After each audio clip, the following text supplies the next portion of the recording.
বিসমিল্লাহির রহমানির রহিম। আসসালামু আলাইকুম। সবাই কেমন আছেন? আজকে আমরা রান্না করব পাটের শাক দিয়ে মসুরের ডাল। তো আমি এখানে একটি প্যানে দিয়ে দিলাম হাফ কাপ রান্নার তেল, দিয়ে দিলাম হাফ কাপ রসুন কুচি, হাফ কাপ পেঁয়াজ কুচি। এগুলো একটু ভেজে নিয়ে আমি এখানে দিয়ে দিব 1.5 টেবিল চামচ পেঁয়াজ বাটা, 1 টেবিল চামচ রসুন বাটা। একটু নেড়ে ছেড়ে ভেজে নিয়ে পানি দিয়ে দিব, হাফ কাপ গরম পানি দিয়ে একটু নেড়ে ছেড়ে এখানে মশলা অ্যাড করব। পরিমাণ মতো লবণ, 1 চা চামচ হলুদের গুঁড়া, হাফ চা চামচ মরিচের গুঁড়া, 1 চা চামচ জিরার গুঁড়া। এখন এই মশলাটাকে 5 মিনিট কষিয়ে নিব।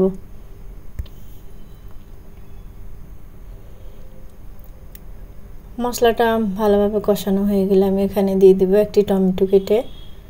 টমেটোটা কেটে নিয়ে আবারও একটু নেড়ে ছেড়ে ভেজে নিব।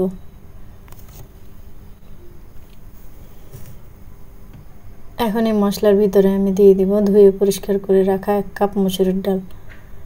মসুরের ডালটা দিয়ে মশলার সাথে ভেজে নিব।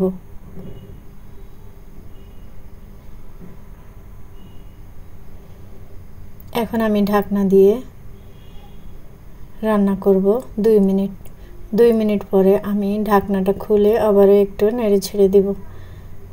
এখন দিয়ে দিব 1 কাপ গরম পানি, দিয়ে ডালটাকে একটু সিদ্ধ করে নেব। এখন দিয়ে দিব গোটা কাঁচামরিচ।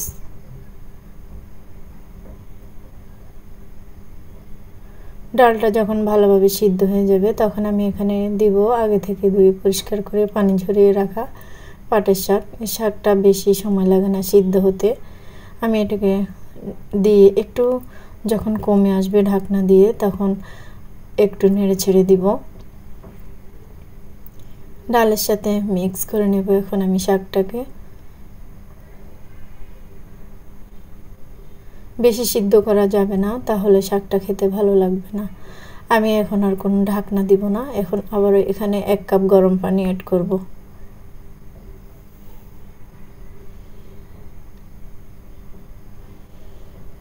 এক কাপ গরম পানি অ্যাড করে আমি এটাকে 5 মিনিট রান্না করে নেব।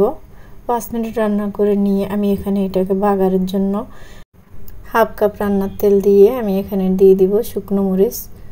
শুকনো মরিচ দিয়ে একটু নেড়ে ছেড়ে আমি এখানে পেঁয়াজ আর রসুন কুচি করে রেখেছিলাম, এখন এটা দিয়ে লাল লাল করে ভেজে নেব।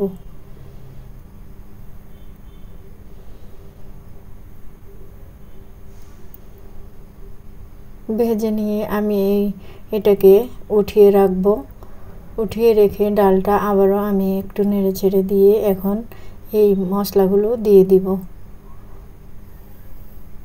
দিয়ে একটু নেড়ে ছেড়ে দিব। আজকের রেসিপিটা কেমন লাগলো জানাবেন। সবাই অনেক বেশি ভালো থাকবেন। সবার জন্য শুভকামনা রইল। আল্লাহ হাফেজ।